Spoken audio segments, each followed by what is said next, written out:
Hello everybody, this is Dayanand Prasad and I welcome you all in my YouTube channel। आज हम सब air refrigeration system के बारे में देखेंगे।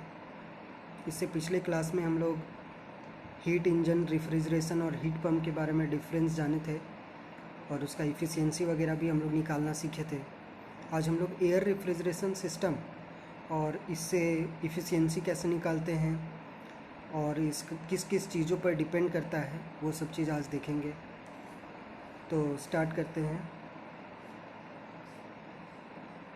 Air cycle refrigeration is one of the earliest method of cooling develop.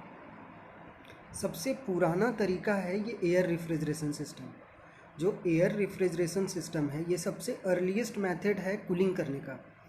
सबसे पहले ही मैं बताया था कि जो पहले ठंडा करने का तरीका था वो हम लोग आइस से यूज़ करते थे, बर्फ़ से, एयर से कर सकते हैं। Air cooling, air cycle refrigeration जो यहाँ नाम दिया गया है कि एयर साइकिल रेफ्रिजरेशन का मतलब क्या है कि जो हवा है, मतलब जो कूलर हम लोगों को, नॉर्मल कूलर जो आप घर में देखें हैं, वो कूलर में क्या करते हैं एक्चुअली में बताइए।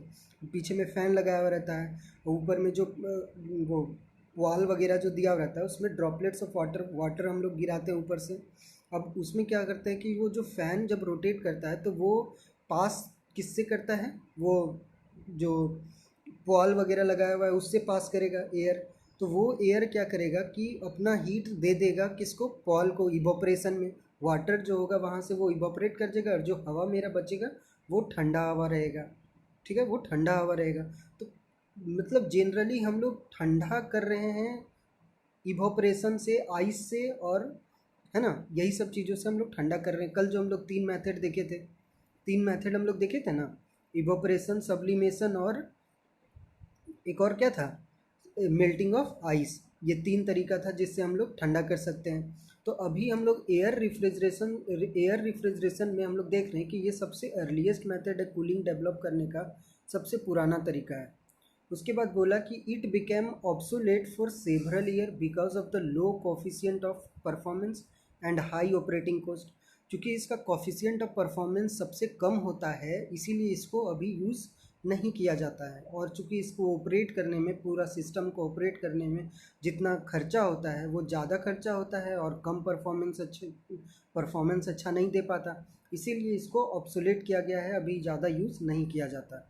ठीक है, लेकिन लिखा हुआ है कि it has however been applied to aircraft refrigeration system. लेकिन इसको हम लोग एयरक्राफ्ट रेफ्रिजरेशन सिस्टम में यूज़ करते हैं where with low equipment weight. इसलिए करते हैं क्योंकि जो रिफ्रिजरेंट है, यहाँ रिफ्रिजरेंट की तरह कौन सा का क्या क्या है, तो रिफ्रिजरेंट की तरह यहाँ पे क्या है, अपना एयर है। तो एयर चूँकि सबसे हल्का होता है, ठीक है, सबसे हल्का होता है, तो हम लोग इसीलिए, और जो इक्विपमेंट यहाँ यूज़ होता है वो ज़्यादा हैवी इक्विपमेंट यूज़ नहीं होता, हल्का होता है। तो एरोप्लेन वगैरह में हम लोग एयरक्राफ्ट में इसका इस्तेमाल करते हैं एयर रेफ्रिजरेशन सिस्टम का। It can utilise a portion of cabin air according to the supercharging capacity. अपने सुपर चार्जिंग कैपेसिटी के हिसाब से, मतलब जितना एयर उसको चाहिए उसके हिसाब से केबिन में एक ऐसा जगह बनाया हुआ है जहाँ से एयर को वो सराउंडिंग से सक करेगा और यूटिलाइज़ करेगा और उस एयर को ठंडा करके अपने अकॉर्डिंग जिस टेम्परेचर में रखना है उस टेम्परेचर में रख करके उसका हम लोग आराम से यूटिलाइज़ कर सकते हैं। Main characteristics features of air refrigeration is that through out the cycle the refrigerant remains in gaseous state. क्योंकि एयर जो है वो गैसियस स्टेट है ना। तो ये एयर रेफ्रिजरेशन सिस्टम का सबसे इम्पॉर्टेंट बात यही होता है कि पूरे साइकिल में एयर गैसियस फॉर्म में ही रहेगा, एयर का फेज चेंज नहीं होगा। जैसे कि और भी चीज़ों में फेस चेंज होगा, सॉलिड, अगर आइस, मेल्टिंग ऑफ आइस देखेंगे तो आइस मेल्ट होता है। इवोपरेशन ऑफ लिक्विड देखेंगे तो लिक्विड इवोपरेट बन के लिक्विड से वेपर बनेगा। बट यहाँ पर एयर रेफ्रिजरेशन सिस्टम में यही एक मेन इम्पॉर्टेंस थिंग्स होता है कि वो रिमेन्स इन गैसियस स्टेट होगा, okay, remains in gaseous state. अब बोल रहा है कि एयर रेफ्रिजरेशन सिस्टम को दो भाग में डिवाइड किया गया। पहला हो गया क्या, क्लोज सिस्टम, दूसरा हो गया ओपन सिस्टम। ओके, तो क्लोज सिस्टम और एक ओपन सिस्टम। तो पहले देखते हैं हम लोग क्लोज सिस्टम की। क्लोज सिस्टम में क्या होता है, तो बोल रहा है कि क्लोज्ड और ए डेंस एयर। क्लोज्ड का मतलब है डेंस एयर। अगर हम लोग एयर को किसी बंद डब्बे में रखेंगे तो उसमें ज़्यादा एयर को रखना पड़ेगा। मतलब एक छोटे से डब्बे में एयर को रख रहे हैं तो कंप्रेस्ड करके रख रहे हैं ना हम लोग, तो कंप्रेस्ड एयर है, इसीलिए वहाँ लिखा गया डेंस एयर, वहाँ ज़्यादा एयर है। And the sub system the air refrigerant is contained within the piping and components part of the system at all the time and refrigerator with usually pressure above the atmospheric pressure. इसका मतलब ये है कि जो closed system है, अपना जो close system है, इसमें एयर को कहाँ पे रखा जाता है, पाइप में और कंपोनेंट। मतलब क्लोज सिस्टम का बात यह है कि जो भी रिफ्रिजरेंट है वो पूरा पाइप के अंदर में सर्कुलेट होता रहेगा। जो भी मेरा रिफ्रिजरेंट है वो पूरा पाइप के अंदर में सर्कुलेट होगा, तो उसका जो डेंसिटी होगा वो ज़्यादा होगा। मतलब एटमॉस्फेरिक प्रेशर के कंपेयर में क्लोज सिस्टम में जो एयर यूज़ होगा उसका डेंसिटी ज़्यादा होगा और वो पाइप में सर्कुलेट करेगा क्लोज सिस्टम में, ठीक है, वो पाइप में सर्कुलेट करेगा। और क्लोज सिस्टम में जो डेंसिटी होगा वो एबव एटमॉस्फेरिक प्रेशर का प्रेशर से ज़्यादा प्रेशर होगा उसका, एयर का, ओके। और ओपन सिस्टम में जो एटमॉस्फेरिक प्रेशर होगा वही प्रेशर होगा यहाँ एयर का, वही प्रेशर होगा। इनफैक्ट यहाँ जो एयर होता है, ओपन सिस्टम में जो एयर होता है वो एयर सराउंडिंग के साथ एक्सचेंज किया जाता है। जैसे क्या किए कि हमको मान लीजिए कि एक कमरा है, एक कमरा को हमको ठंडा करना है, ठीक है, ओपन सिस्टम समझा रहा हूँ कि मेरे पास एक कमरा है, कमरा को ठंडा करना है। तो हम लोग क्या करेंगे कि एटमॉस्फेयर में जो ताज़ी हवा है, ठीक है, एटमॉस्फेयर में जो ताज़ा हवा है उसको लिए, उसको फिल्टर करके उसका टेम्परेचर डाउन करके हम लोग रूम में डाल देंगे, और रूम का जो गर्म हवा है उसको लेकर के एटमॉस्फेयर में छोड़ देंगे। फिर एटमॉस्फेयर से फ्रेश एयर लेंगे, फिर उसको फिल्टर कर करके रूम में डालेंगे, फिर रूम का गर्म हवा, ये सर्कल चलता जाएगा। ये है ओपन सिस्टम की। मतलब जो एयर का है वो एक्सचेंज हो रहा है, कहाँ से, एटमॉस्फेयर से एक्सचेंज हो रहा है। तो वो जो एयर का प्रेशर होगा वो प्रेशर कौन सा होगा, एटमॉस्फेरिक प्रेशर होगा, ऑब्वियस है, समझे।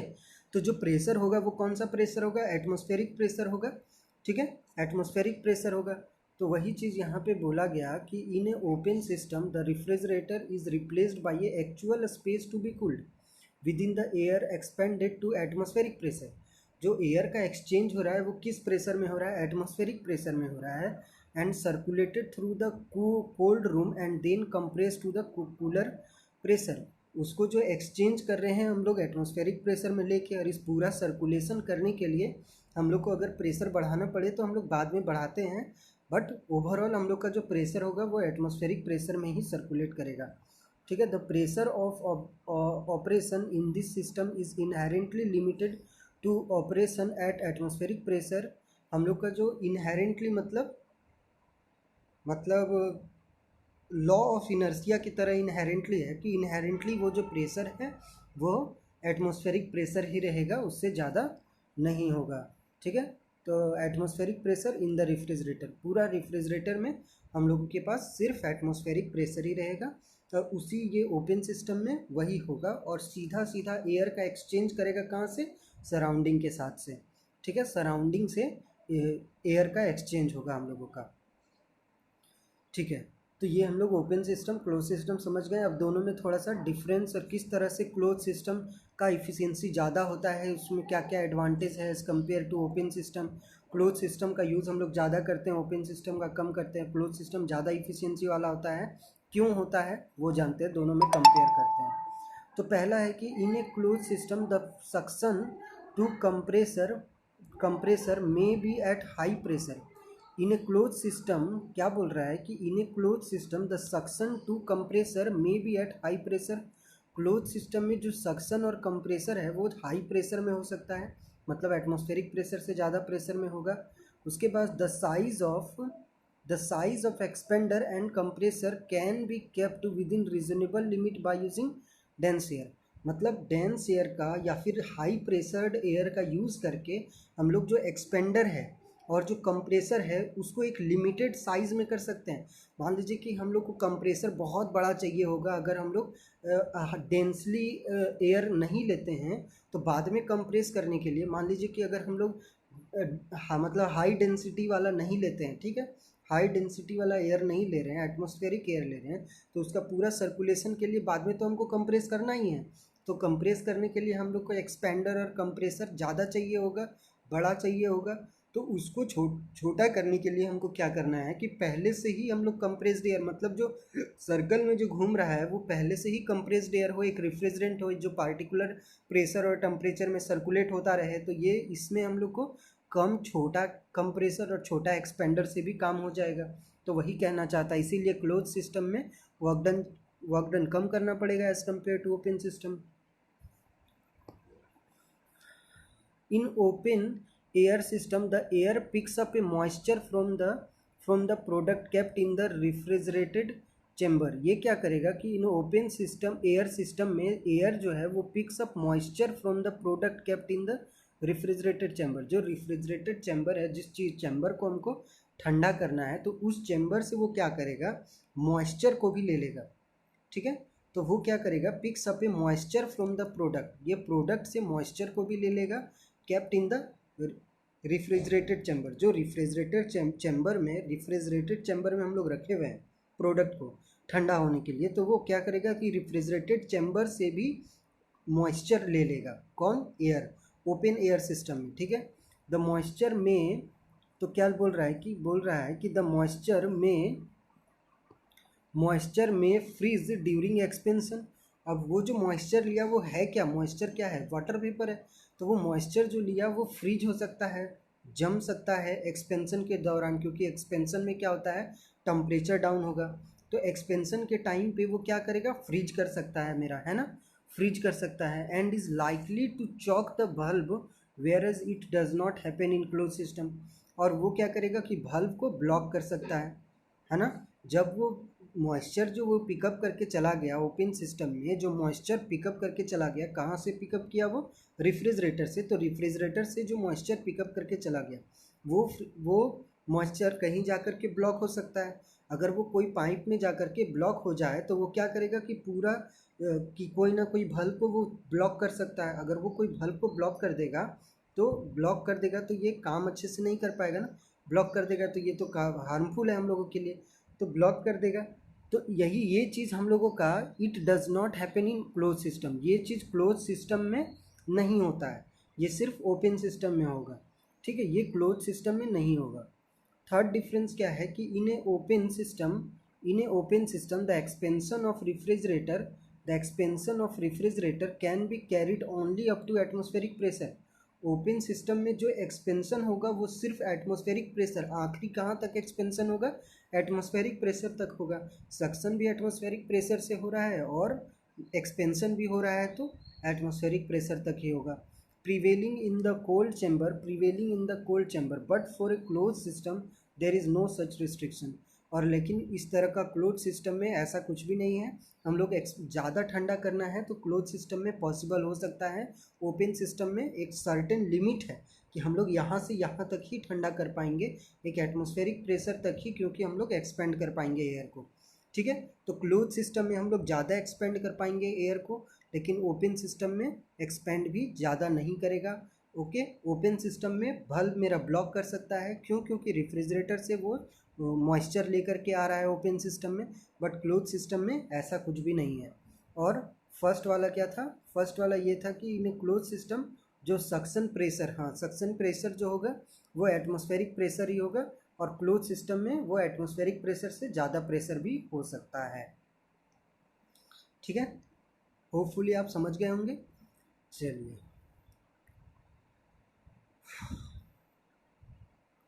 होप आप लोग नोट्स बना रहे होंगे।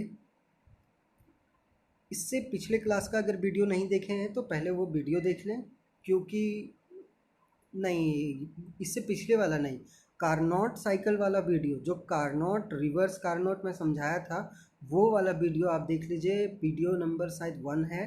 तो कार्नोट साइकिल और रिवर्स कार्नोट साइकिल आप देख लीजिए, पावर इंजीनियरिंग वाला। उससे क्या होगा कि ये वाला समझ में आ जाएगा। क्यों? क्योंकि उस टाइम मैंने बताया था कि रिवर्स कार्नोट साइकिल का यूज़ हम लोग कहाँ पे करते हैं, कार्नोट साइकिल का यूज़ कहाँ करते हैं, रिवर्स कार्नोट का यूज़ कहाँ पे करते हैं। उस दिन मैंने समझाया था कि कार्नोट साइकिल और रिवर्स कार्नोट में क्या डिफरेंस है, वो सब पूरे डिटेल में समझाया हुआ है, तो वीडियो 1 वापस से देख लीजिए। अभी हम लोग रिवर्स कार्नोट का साइकिल चूँकि यहाँ पे यूज़ होने वाला है, तो मैं इसको फिर से एक बार छोटा सा रिवाइज कराता हूँ और आगे देखते हैं, ठीक है। तो कार्नोट और रिवर्स कार्नोट में डिफरेंस क्या है आप एक बार देख लीजिए। तो रिवर्स कार्नोट साइकिल एक बार देखते हैं। रिवर्स कार्नोट साइकिल का मैं पहले ही बताया था कि रिवर्स कार्नोट साइकिल का इस्तेमाल हम लोग रेफ्रिजरेशन में करते हैं, ठीक है, कूलिंग सिस्टम करने के लिए करते हैं, और लोअर टेम्परेचर बॉडी से हीट को एक्सट्रैक्ट कराने में, और उसका सप्लाई कहाँ किया जाता है, हायर टेम्परेचर में। लोअर टेम्परेचर से निकाल करके हायर टेम्परेचर में ले जाना रिवर्स कार्नोट साइकिल होता है ना। इसी रेफ्रिजरेशन में इसका इस्तेमाल किया जाता है। इसमें भी सेम 4 प्रोसेस होता है। कौन कौन सा बताइए? तो रिवर्सिबल आइसोथर्मल, फिर रिवर्सिबल एडियाबेटिक, तो reversible isothermal, compression, adiabatic compression, reversible, सारा प्रोसेस रिवर्सिबल ही है, कंफ्यूज नहीं होना, ठीक है। फिर रिवर्सिबल कंप्रेशन, एडियाबेटिक कंप्रेशन, फिर रिवर्सिबल रिवर्सिबल आइसोथर्मल एक्सपेंशन, फिर reversible adiabatic expansion. Adiabatic expansion को आप आइसेंट्रोपिक कह सकते हैं, है ना। आइसेंट्रोपिक जितना भी है एडियाबेटिक, रिवर्सिबल एडियाबेटिक है, उसको हम लोग आइसेंट्रोपिक बोल सकते हैं, कोई दिक्कत वाली बात नहीं है, ये भी मैंने समझाया था। तो इसका जो भी पूरा डिटेल है आप फिर से प्रीवियस वीडियो जा करके देख लीजिए। मैं इसको थोड़ा समझता हूँ कि in a machine working on a reverse Carnot cycle is from the external source driven from the external source, it will work or function as a refrigerator. मतलब जहाँ भी जिस मशीन में भी रिवर्स कार्नोट साइकिल यूज़ होगा, ठीक है, उसको हम लोग वो फंक्शन किस तरह से करेगा, रेफ्रिजरेटर की तरह, है ना। जहाँ भी हम लोग रिवर्स कार्नोट साइकिल का इस्तेमाल करेंगे जिस भी मशीन में, वो मशीन फंक्शन करेगा रेफ्रिजरेटर की तरह, मतलब लोअर टेम्परेचर से हीट को लेकर के हायर टेम्परेचर की ओर लेकर के जाएगा। और हम लोग रिवर्स कार्नोट साइकिल, हम लोग कार्नोट साइकिल का भी देखे थे कि उसमें जैसे ये आइसोथर्मल प्रोसेस है ना, आइसोथर्मल प्रोसेस। यहाँ पर ये वाला प्रोसेस P से N, ये भी आइसोथर्मल प्रोसेस है। और N से M जो है ये है एडियाबेटिक प्रोसेस, और ये वाला भी है L से P, ये भी एडियाबेटिक प्रोसेस है, एडियाबेटिक प्रोसेस, ठीक है। ये दोनों एडियाबेटिक है, और ये वाला है आइसोथर्मल प्रोसेस, है ना, आइसोथर्मल प्रोसेस है। इसमें जो साइकिल का कर्व जो बनता है, वो कर्व देखिए किस तरह से बन रहा है, इधर है, फिर ये ऊपर की ओर है, फिर ये इधर, इस तरह से मेरा क्लोज कर्व बनेगा। तो ये इसका पीवी कर्व होगा, पीवी कर्व होगा इसका, ठीक है। तो PV curve of reverse Carnot cycle ऐसे ही बनेगा। और अगर रिवर्स कार्नोट का तो ये हो गया। अगर कार्नोट होता तो इसका बस डायरेक्शन चेंज होता, सबका डायरेक्शन बस चेंज हो जाता, बाकी सब कुछ सेम रहेगा, ठीक है। और ये सारा आइसोथर्मल जो लिखा हुआ है ये रिवर्स प्रोसेस है, रिवर्सिबल आइसोथर्मल है। और ये भी रिवर्सिबल एडियाबेटिक है, मतलब इसको हम लोग आइसेंट्रोपिक भी बोल सकते हैं, ठीक है, आइसेंट्रोपिक भी बोल सकते हैं। अब हम लोग देखते हैं टीएस कर्व देखते हैं। टीएस कर्व भी सेम इसी तरह से जैसा बनता था कार्नोट्स का, सेम वैसे ही कार्नोट का जैसे बना हुआ है, बस इसका डायरेक्शन देखिए अपोजिट है। कार्नोट में यहाँ पे इस साइड में डायरेक्शन होता था, इस साइड में कार्नोट में होता था, लेकिन यहाँ पर जस्ट उल्टा होगा, इसका इस तरह बनेगा, मतलब एंटी क्लॉकवाइज, और कार्नोट का बनेगा क्लॉकवाइज, ठीक है। कार्नोट का क्लॉकवाइज बनेगा और रिवर्स कार्नोट का एंटी क्लॉकवाइज बनेगा। तो चलिए इसका पीवीटीएस कर्व देख लिए आप लोग, तो इसका फॉर्मूला क्या था वो भी जान लेते हैं। सबसे पहले कि for a reverse Carnot cycle refrigerating machine, मतलब रिवर्स कार्नोट साइकिल का अगर इस्तेमाल हम लोग रेफ्रिजरेशन में करेंगे तब क्या होगा, उसका सीओपी कैसे निकालेंगे। तो सीओपी ऑफ रेफ्रिजरेशन होता क्या है, heat extracted from the cold body by work done, मतलब heat extracted by work done. हम लोग अभी इससे पहले वाला वीडियो में जब हम लोग रेफ्रिजरेटर वाला में डिफरेंस, या फिर पहला वाला क्लास का वीडियो आप देखे होंगे रेफ्रिजरेशन का, फर्स्ट और सेकेंड दोनों पार्ट में मैंने ये डिस्कस किया है कि रेफ्रिजरेशन का इफिशियंसी सीओपी निकालने के लिए, सीओपी ऑफ रेफ्रिजरेशन का सीओपी निकालने के लिए हम लोग क्या करते हैं कि जितना हीट एक्सट्रैक्ट होगा, ठीक है, जितना हीट वो रिफ्रिजरेटिंग इफेक्ट, इसी को कहते हैं ना रिफ्रिजरेटिंग इफेक्ट, तो रिफ्रिजरेटिंग इफेक्ट बाई वर्क डन, ठीक है, रिफ्रिजरेटिंग इफेक्ट बाई वर्क डन होगा, रिफ्रिजरेटिंग इफेक्ट बाई वर्क डन। अब रिफ्रिजरेटिंग इफेक्ट का मतलब है कि कितना हीट एक्सट्रैक्ट हो रहा है, तो heat extracted from the cold body, कि कोल्ड बॉडी से हीट को एक्सट्रैक्ट करेगा ना रिवर्स कार्नोट साइकिल, तो heat extracted from the cold body by the work done. अब यहाँ पे हीट एक्सट्रैक्टेड ये कैसे लिया, तो बहुतों को नहीं समझ आ रहा होगा, तो मैं बता देता हूँ। ये क्या किया है, बस कर्व जो इससे पहले जो कर्व ड्रॉ किया गया है बस उसका एरिया है ये, तो heat extracted from the cold body. तो आप लोग यहाँ ध्यान से देखिए कि हीट एक्सट्रैक्ट कहाँ से हो रहा है, तो यहाँ पे अगर ये वाला कर्व देखें इसका टीएस कर्व, तो हीट एक्सट्रैक्शन कहाँ पे होगा, तो सबसे पहले बताइए कि यहाँ पे हीट एक्सट्रैक्शन होगा कहाँ पे।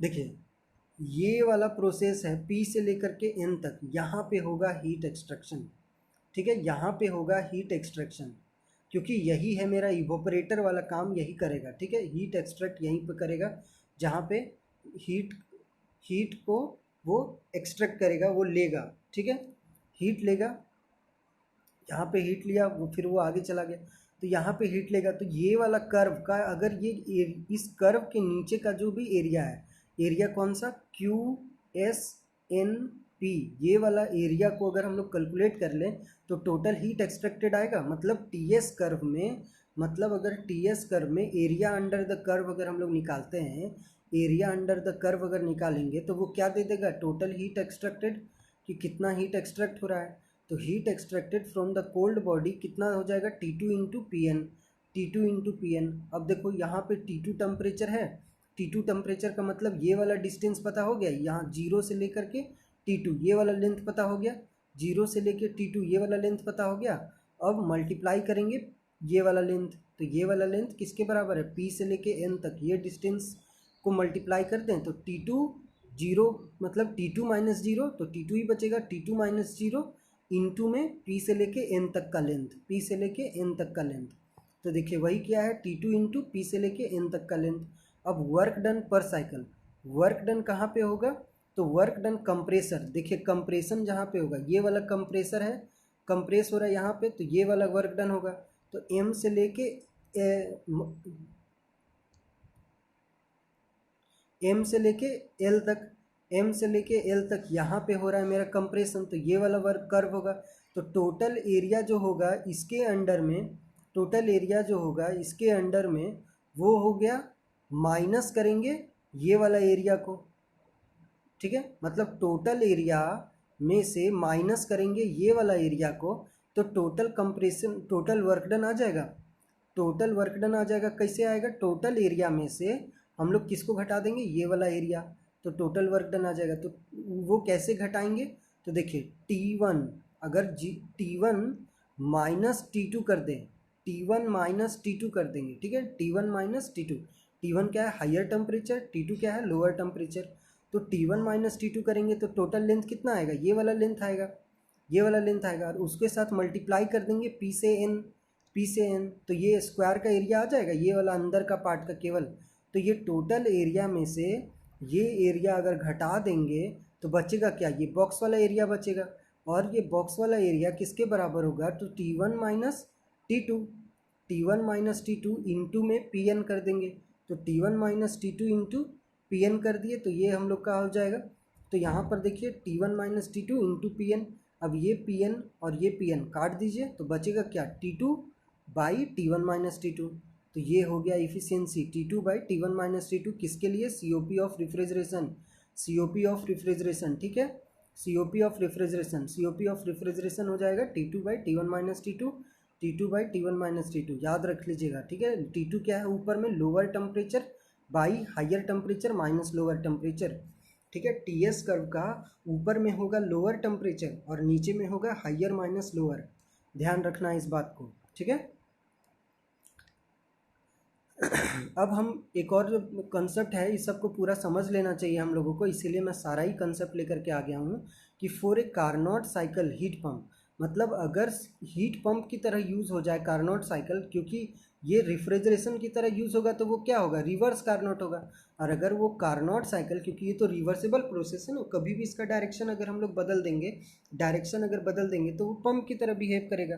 तो अगर वो पंप की तरह बिहेव करेगा तो उस टाइम में उसका COP कैसे निकालेंगे, तो इससे पिछले वाला क्लास में भी हम लोग देखे थे कि उसका इफिशियंसी कितना आया था, T1/T1 - T2 आया था ना, T1/T1 - T2 आया था।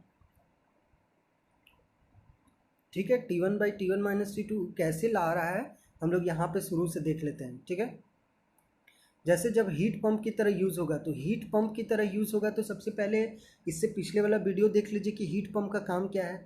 हीट पंप का काम होता है कि हीट को, जैसे यहाँ पर रेफ्रिजरेशन का काम होता है लोअर टेम्परेचर से हीट को निकालना। जो लोअर टेम्परेचर बॉडी है, जिस बॉडी को हमको ठंडा रखना है, जिसका टेम्परेचर कम है, जिसका तापमान कम है, वहाँ से हीट को निकालना काम होता है रेफ्रिजरेशन का। लेकिन हीट पंप का काम क्या होता है, वहाँ से हीट को निकालना जो बॉडी गर्म है ना, जो बॉडी गर्म है वहाँ से हीट को निकालना का काम होता है हीट पंप का।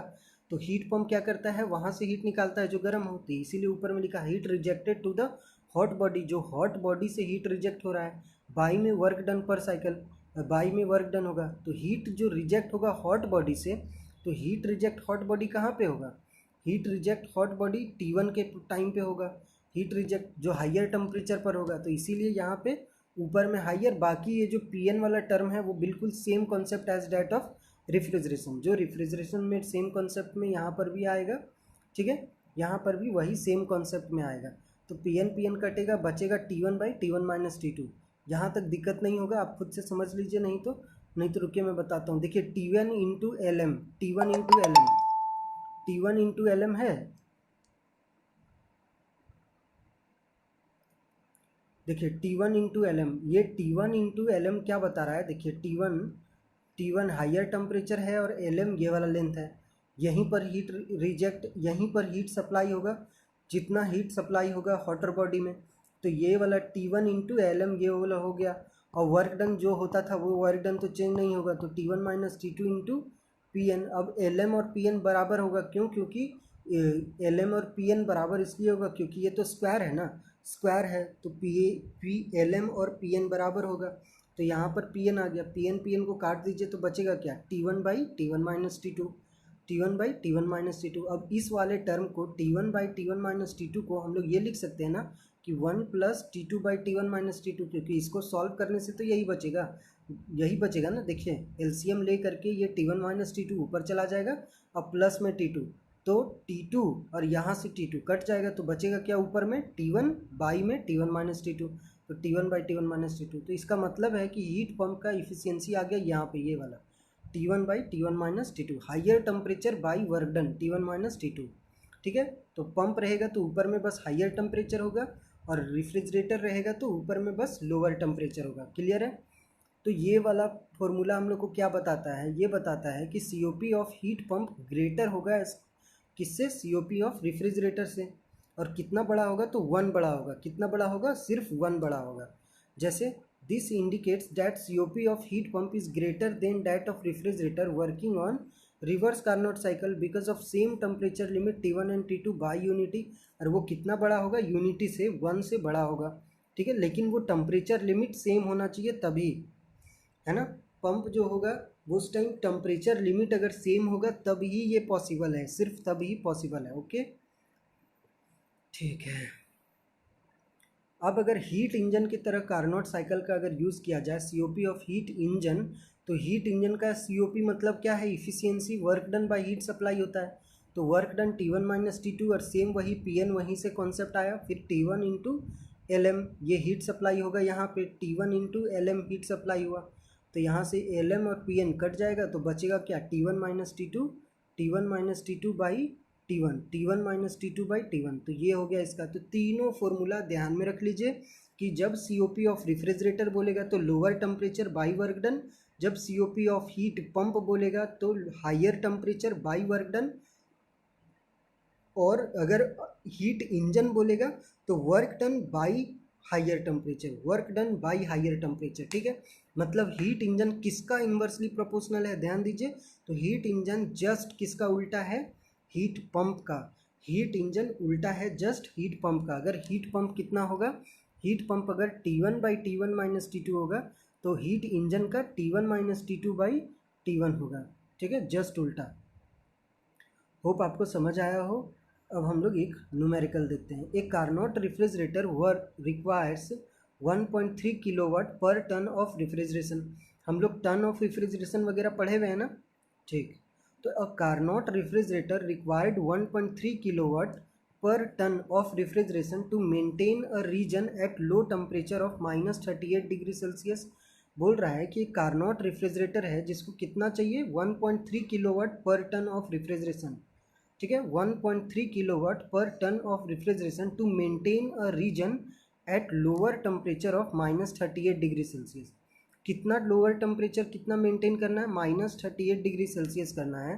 तो COP ऑफ कार्नोट रेफ्रिजरेटर कितना होगा, COP क्या होगा कार्नोट रेफ्रिजरेटर का, and higher temperature of cycle. Cycle का हाइयर टेम्परेचर क्या होगा, क्योंकि यहाँ पे क्या दिया हुआ है, सिर्फ लोअर टेम्परेचर दिया हुआ है और रेफ्रिजरेटिंग का per ton Carnot refrigerator required 1.3 kilowatt per ton of refrigeration. 1.3 kilowatt per ton of refrigeration मतलब क्या दिया हुआ है, ये रेफ्रिजरेटिंग इफेक्ट है और लोअर टेम्परेचर गिवन है। तो हम लोगों को COP बताना है और हाइयर टेम्परेचर बताना है, और हम लोगों को बताना है the heat delivered and COP when the device is used as heat pump. जब उस रेफ्रिजरेटर को हीट पंप की तरह यूज़ किया जाए तब उसमें कितना हीट डिलीवर्ड होगा और उसका COP क्या होगा, सो भी बताना है। तो चलिए, सबसे पहला आ गया कि -38 डिग्री सेल्सियस गिवन था लोअर टेम्परेचर।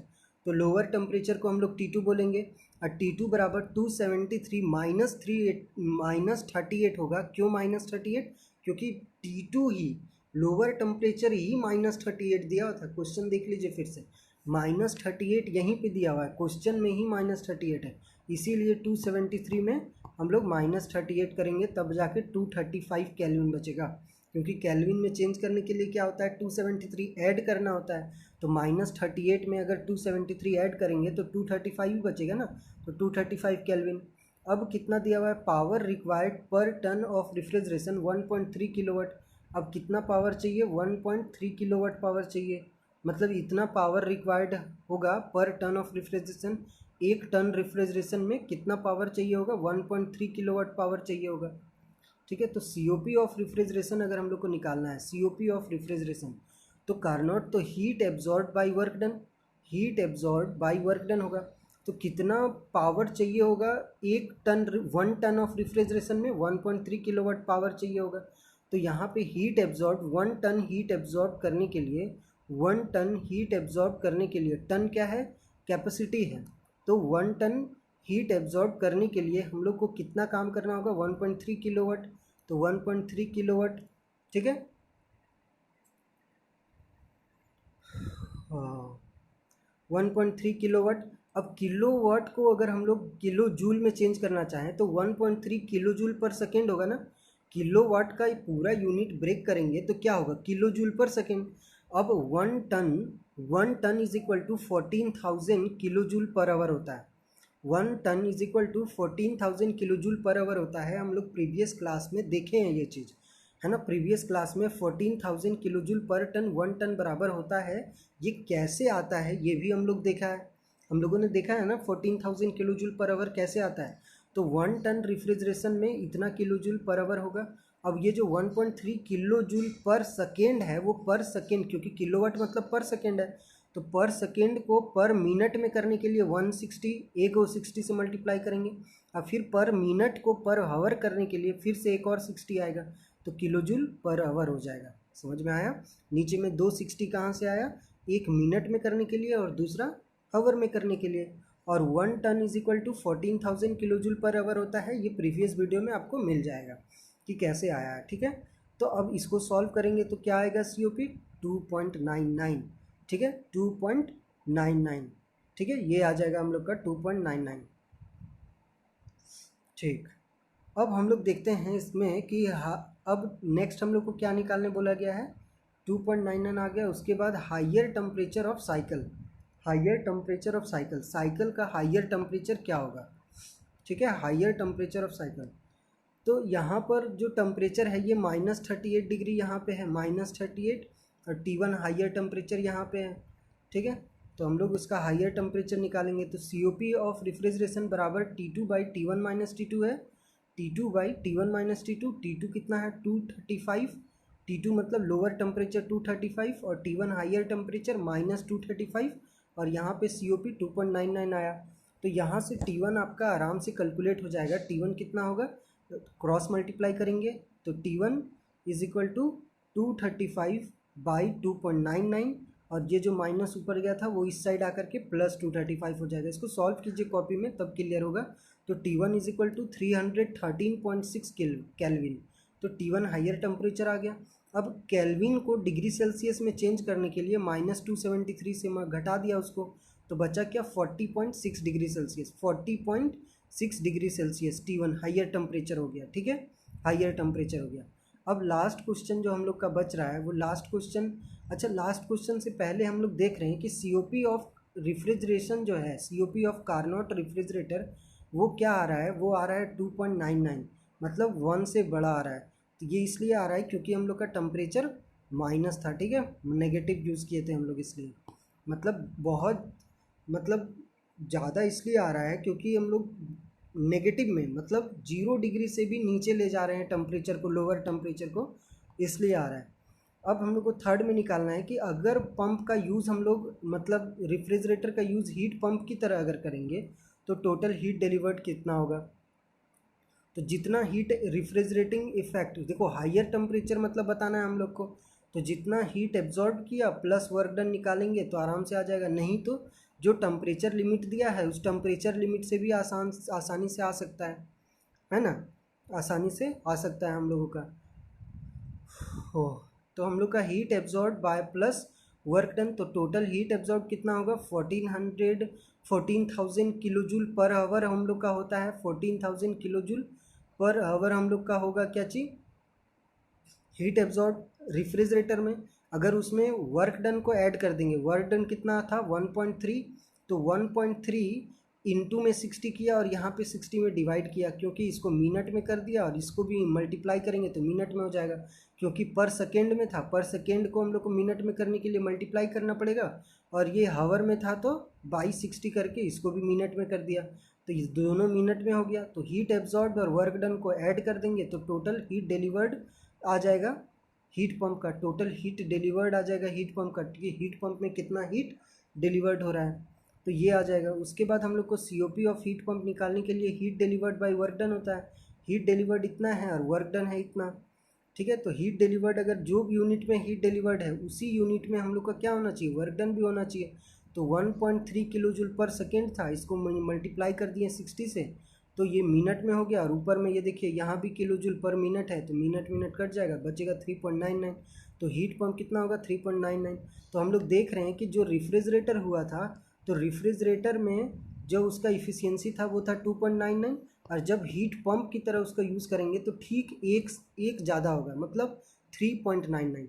तो डायरेक्टली इस केस में अगर हम लोग को COP निकालना पड़े तो जो रेफ्रिजरेटर का आया था 2.99 प्लस 1 कर देंगे तो भी डायरेक्टली आंसर हम लोग ला सकते हैं हीट पंप का, ठीक है। डायरेक्टली ये आंसर लाया जा सकता है, सिर्फ रेफ्रिजरेटर का COP में 1 ऐड करना है, ठीक है। तो रेफ्रिजरेटर का COP में सिर्फ ऐड +1 कर देंगे तो COP ऑफ हीट पंप आ जाएगा, COP ऑफ हीट पंप आ जाएगा, ठीक है। और ये भी ज़रूरी नहीं है कि यहाँ पर जो हम लोग heat delivered as heat pump जो यूनिट हम लोग का किलोजूल पर मिनट है, इसको किलोजूल पर मिनट में ही लाएं, है ना, ये भी कोई कंपलसरी वाली बात नहीं है हम लोग यहाँ पर। और ये ज़रूरी नहीं है कि हीट एब्जॉर्ब्ड और वर्क डन को ही जोड़ करके लाएं। अगर इसको और तरीके से, जैसे पहले COP निकाल लेते हैं, मान लीजिए कि ये वाला सॉल्यूशन हम नहीं किए, ये जो जोड़े हैं ये सॉल्यूशन नहीं किए, इससे ऊपर तक जो किए थे यहाँ तक किए हैं सिर्फ, ठीक है, यहाँ तक किए हैं, तो इसको हम दोबारा दूसरा तरीका से समझाते हैं। देखिए सबसे पहले COP ऑफ हीट पंप क्या होगा 1 प्लस COP ऑफ रेफ्रिजरेटर, तो 1 प्लस COP ऑफ रेफ्रिजरेटर कितना था 2.99, तो ऐड कर देंगे तो 3.99 आ जाएगा। अब COP ऑफ हीट पंप बराबर क्या होगा कि जितना heat absorbed by heat delivered to heat, जितना हीट डिलीवर्ड होगा हॉटर बॉडी में, तो heat delivered to hotter body by में वर्क डन। अब वर्क डन को तो गिवन है, वर्क डन गिवन है, सीओपी यहाँ से पहले ही निकाल चुके हैं, तो हीट डिलीवर्ड तो आसानी से निकल जाएगा, जितनी कितना आएगा 311.3 किलो जूल। ठीक है, अगर मिनट में लेना है तो, अगर उसको हावर में लेना है तो आप हावर में भी ले सकते हैं, पर सेकेंड में लेना है तो पर सेकेंड में भी ले सकते हैं, लेकिन पर सेकेंड में बहुत बड़ा अमाउंट हो जाता है, इसीलिए हम लोग पर मिनट या पर आवर में लेंगे। तो पहले सीओपी निकाल लीजिए, उसके बाद फिर से सीओपी लगाइए कि हीट डिलीवर्ड है ना टू हॉटर बॉडी बाई में वर्क डन, और heat delivered to hotter body निकालना है, और वर्क डन तो 1.3 kilojoule per second given है, तो पर सेकेंड को पर आवर में करने के लिए इंटू 60 दो गो 60 से मल्टीप्लाई कर दीजिए, और 3.99 इंटू 1.3 इंटू 60 टोटल सॉल्व करो, तो लगभग आपको जो भी आवर में आना होगा तो हावर में आएगा, वो कितना आएगा, तो 3.113 इंटू 60, क्योंकि यहाँ हावर वाली है ना, तो एक और 60 बच जाएगा, तो उसको एक बार सॉल्व कीजिए, इसको पहले सॉल्व कीजिए, छोड़िए मत इसको।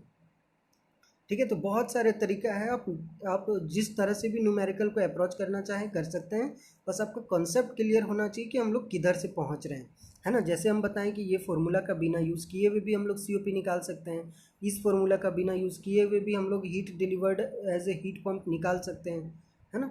तो इसको एक बार ट्राई कीजिए, और ये न्यूमेरिकल आपके लिए है, सॉल्व कीजिए इसको। Refrigeration system operate on the reverse Carnot cycle, the heat the high temperature, जो हाइयर टेम्परेचर है, हाइयर टेम्परेचर है ना of the refrigerant in the cycle is 35 degree Celsius, higher temperature given है, और लोअर टेम्परेचर है -15 degree Celsius. The capacity is to be 12 ton, और जो capacity है वो कितना है 12 टन है। नेगलेक्ट ऑल लॉसेस को नेगलेक्ट करना है, तो सीओपी ऑफ परफॉर्मेंस निकालना है, तो आराम से सीओपी निकल जाएगा, क्योंकि हाइयर टेम्परेचर और लोअर टेम्परेचर गिवन है, तो तो कितना हो जाएगा T2 by T1 minus T2 से हम लोग सीओपी आराम से निकाल सकते हैं। ठीक है, उसके बाद heat rejected from the system per hour, कि total heat rejected per hour कितना हीट रिजेक्ट हो रहा है, तो टोटल हीट रिजेक्टेड कैसे निकालेंगे, फॉर्मूला मैं बता दे रहा हूँ कि टोटल हीट रिजेक्टेड निकालने के लिए सीओपी तो आप पहले ही निकाल चुके हैं, तो सीओपी बराबर हीट रिजेक्टेड बाई में वर्क डन, बाई में वर्क डन। अब वो निकालने के लिए यहाँ पे इसका इस्तेमाल करना होगा, कैपेसिटी का इस्तेमाल करना होगा, कैपेसिटी का इस्तेमाल कीजिए, आपको ये निकल जाएगा, सेकेंड वाला निकल जाएगा। नहीं निकलेगा तो कमेंट बॉक्स में कमेंट कीजिए, जिसका भी ऑप्शन 1 2 3 जो बन रहा है आप ऑप्शन बना करके कमेंट बॉक्स में कमेंट कीजिए, नहीं बन रहा है मैं नेक्स्ट वीडियो में इसको समझा दूंगा। पावर रिक्वायर्ड निकालना है, निकालिए कि पावर कैसे निकालेंगे, जैसे कि पिछला वाला न्यूमेरिकल को पहले पूरे अच्छे से एक बार बना लीजिए, उससे ही संबंधित है, सेम वही सब फॉर्मूला लगने वाला है, थोड़ा ध्यान से बनाइए, बन जाएगा। Okay, thank you, have a nice day, enjoy कीजिए।